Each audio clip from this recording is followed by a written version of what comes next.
that most civilized people are out of touch with reality because they confuse the world as it is with the world as they think about it, and talk about it, and describe it. For on the one hand, there is the real world, and on the other, a whole system of symbols about that world which we have in our minds. These are very, very useful symbols. All civilization depends on them. But like all good things, they have their disadvantages. And the principal disadvantage of symbols is that we confuse them with reality, just as we confuse money with actual wealth. And our names about ourselves, our ideas of ourselves, our images of ourselves with ourselves. Now, of course, reality, from a philosopher's point of view, is a dangerous word. A philosopher will ask me, what do I mean by reality? Am I talking about the physical world of nature? Or am I talking about a spiritual world? Or what? And to that I have a very simple answer. When we talk about the material world, that is actually a philosophical concept. So in the same way, if I say that reality is spiritual, that's also a philosophical concept. And reality itself is not a concept. Reality is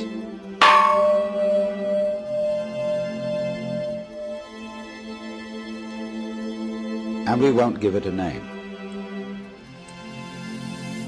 Now, it's amazing what doesn't exist in the real world. For example, in the real world, there aren't any things, nor are there any events.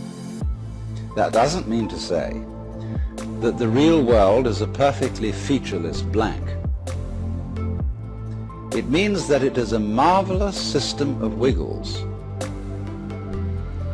in which we descry things and events in the same way as we would project images on a Rorschach blot, or pick out particular groups of stars in the sky and call them constellations, as if they were separate groups of stars. Well, they're groups of stars in the mind's eye, in our system of concepts.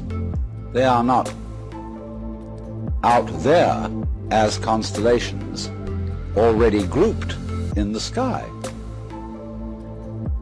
So in the same way, the difference between myself and all the rest of the universe is nothing more than an idea. It is not a real difference. And meditation is the way in which we come to feel our basic inseparability from the whole universe. And what that requires is that we shut up.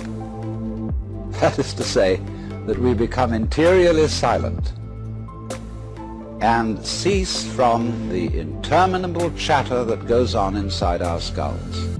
Because you see, most of us think compulsively all the time. That is to say, we talk to ourselves. I remember when I was a boy, we had a common saying, talking to yourself is the first sign of madness. Now, obviously, if I talk all the time, I don't hear what anyone else has to say. And so in exactly the same way, if I think all the time, that is to say, if I talk to myself all the time, I don't have anything to think about except thoughts. And therefore I'm living entirely in the world of symbols, and I'm never in relationship with reality. All right, now that's the first basic reason for meditation. But there is another sense, and this is going to be a little bit more difficult to understand, why we could say that meditation doesn't have a reason or doesn't have a purpose. And in this respect, it's unlike almost all other things that we do, except perhaps making music and dancing. Because when we make music, we don't do it in order to reach a certain point, such as the end of the composition. If that were the purpose of music, to get to the end of the piece, then obviously the fastest players would be the best. And so likewise, when we are dancing, we are not aiming to arrive at a particular place on the floor, as we would be if we were taking a journey. When we dance, the journey itself is the point. When we play music, the playing itself is the point.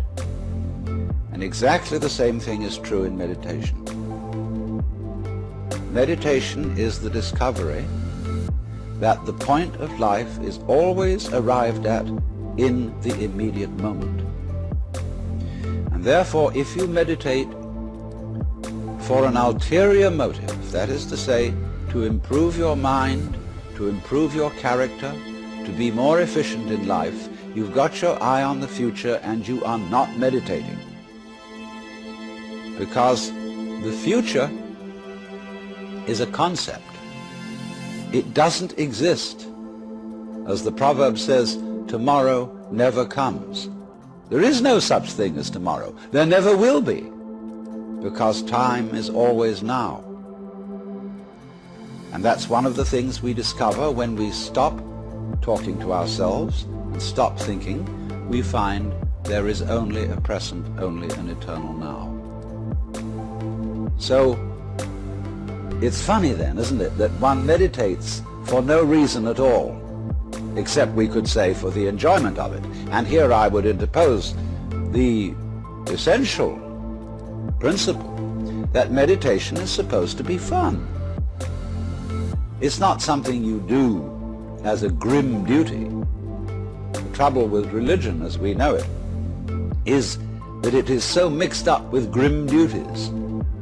We do it because it's good for you. It's a kind of self-punishment.